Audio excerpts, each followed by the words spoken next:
অভিষেক টেস্টের ক্রিকেটারদের সম্মাননা জানিয়ে টেস্টের রজত জয়ন্তী উৎসব করল বিসিবি। একাদশে খেলা 4 ক্রিকেটার বাদে বাকিদের পাশাপাশি ছিলেন টিম ম্যানেজমেন্টের সদস্যরা।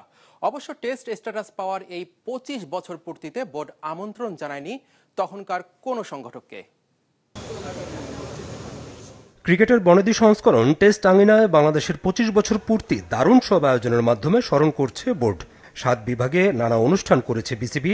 সঙ্গে 26 জুন স্ট্যাটাস পাওয়ার দিনটায় বোর্ড আমন্ত্রণ জানিয়েছিল অভিষেক টেস্ট খেলা ক্রিকেটার এবং টিম ম্যানেজমেন্টের সদস্যদের।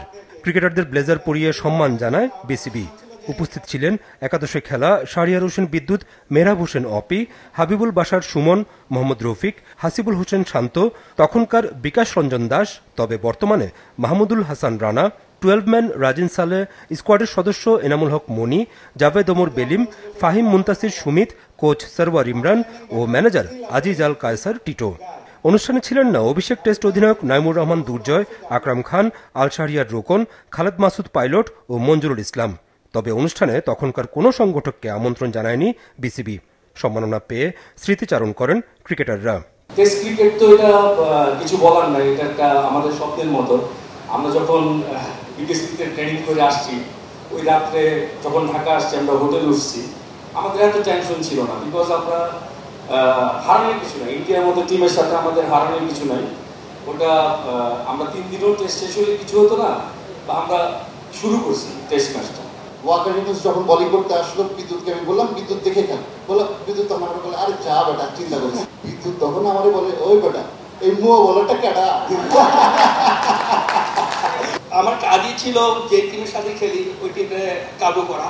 তো ইনশাল্লাহ যত বছর ক্রিকেট খেলেছি ইনশাল্লাহ ওই চিন্তাটা ছিল যে কিভাবে ম্যাচটা জিতবো এবং কিভাবে আমি উইকেট নিব।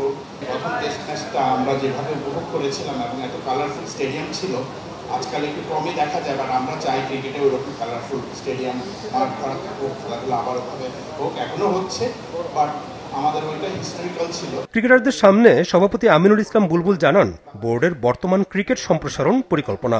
4টা রিজন ঠিক করেছি: রাজশাহী, চিটাগং, গ্রেটার ঢাকা এবং সিলেট, ময়মনসিংহ, খুলনা এবং চিটাগং। সো এই 4টা রিজনে আমরা 4টা ছোট্ট বাংলাদেশের ক্রিকেট বোর্ড বানাবো। সেখানে একজন হেড অফ ক্রিকেট থাকবে, তিনি তদারকি করবেন তার জেলায়, তার বিভাগে, তার রিজনে যতগুলো কোচ থাকবে সেখানে একটা প্রিমিয়ার লিগ করার চিন্তা করছি। সেখানে কোচ ডেভেলপমেন্ট প্রোগ্রাম চিন্তা করছি, একটা ফান্ডিং মডেল তৈরি করছি যেখানে তাদেরকে সবসময় মিরপুরের উপরে ডিপেন্ডেন্ট হতে হবে না।